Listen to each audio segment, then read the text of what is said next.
ادیان کی دعوت دینے والا کوئی اور دیوس ہو، جو کوئی اسلام کے علاوہ کسی اور دین کو پسند کرتا ہے، اس کے اللہ کسی عمل کو قبول ہی نہیں کرے گا۔ یہ سوچ، یہ فکر، یہ نظریہ اسلام کا نظریہ نہیں ہے کہ یہودی یہودی رہے، عیسائی عیسائی رہے، مسلمان مسلمان رہے، ہندو ہندو رہے اور سارے ایک پلیٹ فارم پہ اکٹھے ہو جائیں، یہ اللہ اللہ کرتا رہے، یہ رام رام کرتا رہے، یہ عیسی ابن اللہ کہتا رہے، یہ اپنے اپنے الہوں کو پوچھتے رہے، ایک پلیٹ فارم پہ اکٹھے رہے، تو نتیجہ یہ نکلے گا سارے جنت میں جائیں گے۔ مالک کہتا ہے یہ ہو ہی نہیں سکتا۔ جو انسان اسلام کے علاوہ کسی اور دین کو قبول کرے گا، پسند کرے گا، میں اس کی زندگی کے کسی عمل کو قبول نہیں کروں گا۔ اہل باطل، علماء سو، درباری ملا، وہ تو چاہتے ہی یہ ہیں سارے ادیان کو اکٹھا کر کے چون چون کا مربع بنا لیا جائے، اور قرآن امت محمد علیہ الصلوۃ والسلام کو، امام الانبیاء کو منہج ابراہیمی پر چلانے کا اعلان کر رہا تھا۔ تمہارے لیے بہترین آئیڈیلائز زندگی ہے ابراہیم علیہ السلام کی، اور ابراہیم کی زندگی میں بھی خاص وہ موقع تمہارے لیے خاص نمونہ ہے۔ اذ قالوا لقومہم، جب انہوں نے اہل شرک کو کہا، اہل کفر کو کہا، ہم تم سے بھی منکر، تمہارے الہوں کے بھی منکر، نہ تمہیں مانتے ہیں نہ تمہارے خداؤں کو مانتے ہیں، ہماری تمہاری دوستی ایک ہی شرط پہ ہو سکتی ہے، حتی تؤمنوا باللہ وحدہ، کہ تم ساری دنیا کے کفر سے، شرک سے توبہ کر کے اللہ کی عبادت پر اکٹھے ہو جاؤ، ہم بھائی بھائی بن جائیں گے۔ اور جب تک کوئی انسان کفر اور شرک سے توبہ نہیں کرتا، اللہ کی وحدانیت پر ایمان نہیں لے کر آتا، اللہ کے دربار میں اس کے کسی عمل کا کوئی وزن نہیں ہوگا۔ قرآن حکیم وحدت ادیان کی دعوت کو پاش پاش کر رہا ہے، اپنے نبی کو کن الفاظ میں اور کیا عجیب باتیں سنا رہا ہے۔ لا تجد قوم یؤمنون باللہ والیوم الآخر یوادون من حاد اللہ ورسولہ ولو كانوا آباءهم او ابناءهم او اخوانهم او عشیرتهم لا تجد قوم یؤمنون باللہ۔ اے نبی، مسلمانوں کے اندر، الفاظ پہ غور کرنا قرآن کے، اہل ایمان کے اندر تجھے ایسے لوگ نہیں ملیں گے، یوادون من حاد اللہ ورسولہ، اہل ایمان کے اندر تجھے ایسے لوگ نہیں ملیں گے وہ ان سے محبت کریں جو اللہ کے دشمن ہیں۔ اہل ایمان کبھی اللہ کے دشمنوں سے محبت۔ طاہر القادری تو ادارہ منہاج القرآن کے دروازے عیسائیوں کے لیے کھول سکتا ہے اور وہاں ان کی عبادت، ان کی صلیب کی پوجا کروا سکتا ہے، لیکن قرآن کہتا ہے لا تجد قومی یؤمنون باللہ والیوم الآخر۔ اے نبی، اہل ایمان یہ عمل نہیں کر سکتے، مشرک اور بدعتی تو یہ کام کر سکتا ہے، مواحد یہ کام نہیں کر سکتا۔ اہل ایمان میں سے تو کسی کو نہیں پائے گا جو ان سے محبت کرے جو اللہ اور اس کے رسول کے دشمن ہے۔ یہ اللہ رسول کے دشمن ان کے کیا لگتے ہوں، وَلَوْ كَانُوا آبَاءَهُمْ، بھلے ان کا باپ ہی کیوں نہ ہو، ان کے بیٹے کیوں نہ ہوں،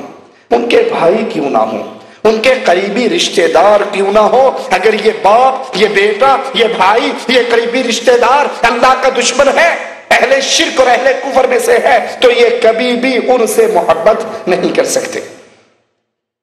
یہ آیت کن کے بارے میں اتری؟ سیدنا ابو عبیدہ عامر بن عبداللہ بن جراح رضی اللہ عنہ وارضاہ، ان کے لیے قرآن کی یہ آیت اتری کہ انہوں نے غزوہ بدر کے دن اپنے باپ کو قتل کر ڈالا تھا۔ صحابی رسول نے جو اہل ایمان ہیں، جو توحید کے عقیدے پر ہیں، انہوں نے مشرک باپ کو قتل کر ڈالا۔ کہاں ہیں وہ اور کہاں ہے یہ صحابی رسول؟ کہاں ہے جاوید غامدی کا یہ فلسفہ کہ تمام دین والوں کو اکٹھا کر کے ایک پلیٹ فارم پہ باہمی محبت کے رشتوں کو پروان چڑھاؤ؟ میڈیے پہ چھا کر، میڈیے پر آ کر وہ یہ آوازیں بلند کرتا ہے اور کہا ابو عبیدہ کا یہ عمل ہے، امین امت کا یہ عمل ہے کہ اس نے اپنے مشرک باپ کو بدر کے میدان میں قتل کر ڈالا کہ تو کافر اور مشرک ہے، میں محمد کا سپاہی ہوں، تو میرا باپ ہے، میں تیرا بیٹا ہوں، لیکن میرے اور تیرے درمیان کفر کی سرحدیں ہیں، تو کافر ہے، میں مسلمان ہوں، تو نبی کے مقابلے پر آیا ہے۔ یہ تلوار چلتے ہوئے تمیز نہیں کرے گی باپ کو کاٹ رہی ہے یا بیٹے کو، یہ تلوار یہ دیکھے گی محمد کے دشمن کو کاٹ رہی ہے صلی اللہ علیہ وسلم۔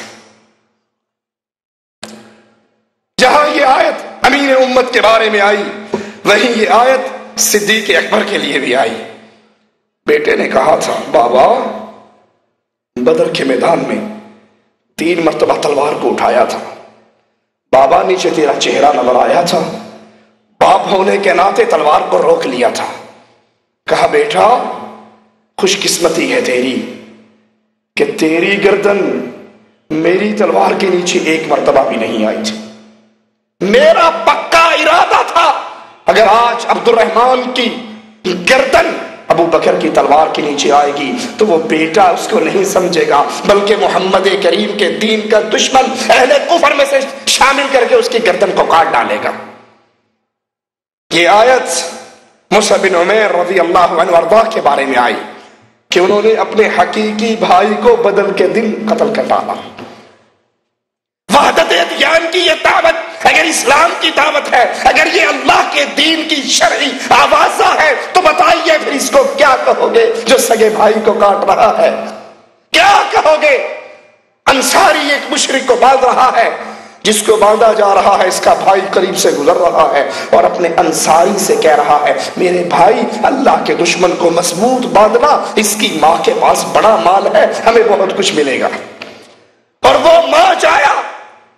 وہ اس کا سگا بھائی چیخ اٹھتا ہے اے میرے بھائی تو میرے دشمن کو جو مجھے باندھ رہا ہے اس کو بھائی کہہ رہا ہے، مجھے دشمن کہہ رہا ہے، میں تیری ماں جایا ہوں، میں تیرا بھائی ہوں، میں تیرا پیارا ہوں، میرا تیرا بچپن اکٹھا گزرا ہے، ہماری ماں باپ ایک ہے، تو نے مجھے دشمن کہا، میرے دشمن کو بھائی کہا۔ کہا اللہ کی قسم جو باندھ رہا ہے یہ بھائی ہے ہمارے اسلام کے رشتوں سے، اور تو کافر ہونے کی وجہ سے خون کا رشتہ بھی ختم ہو چکا ہے، تو اللہ کا دشمن ہے کیونکہ تو اللہ کی توحید پہ ایمان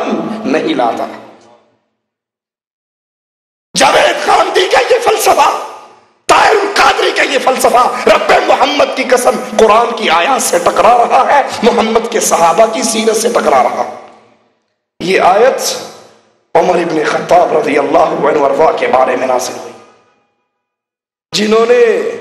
اپنے سگے ماموں عاص کو قتل کیا تھا۔